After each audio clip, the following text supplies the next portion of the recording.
পৌষ এলেই শীতটা যেন অন্যরকম লাগে। কুয়াশা ঢাকা সকাল, রোদ মাখা উঠোন, আর বাতাসে ভেসে আসে এক অদ্ভুত মিষ্টি গন্ধ। এটা শুধু একটা উৎসব নয়, এটা একটা অনুভূতি, একটা স্মৃতি যা প্রজন্ম থেকে প্রজন্মে বয়ে চলেছে। পৌষ পার্বণের শুরু হয় কৃতজ্ঞতা দিয়ে।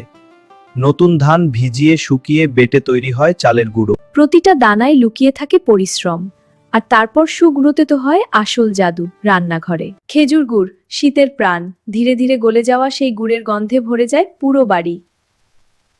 এই গন্ধ মানেই একটা খবর, আজ বাড়িতে পিঠে হচ্ছে। হ্যাঁ, আজ পিঠে হচ্ছে। খুব ভালো লাগবে। পাতিসাপটা, ভেতরে নারকেল আর গুড়ের মিষ্টি পুর। আর ভাপা পিঠে ভাপে সেদ্ধ নরম উষ্ণ।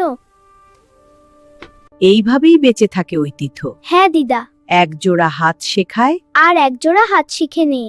পৌষ পার্বণ মানেই শুধু পিঠে নয়, এটা একসাথে থাকার আনন্দ। শুধু হাসি, গল্প আর উষ্ণতা। আরেকটা দাও না। সময় বদলেছে, জীবন হয়েছে দ্রুত, তবু পৌষ এলেই খেজুর গুড়ের গন্ধে আমরা আবার ফিরে যাই সেই পুরনো দিনে।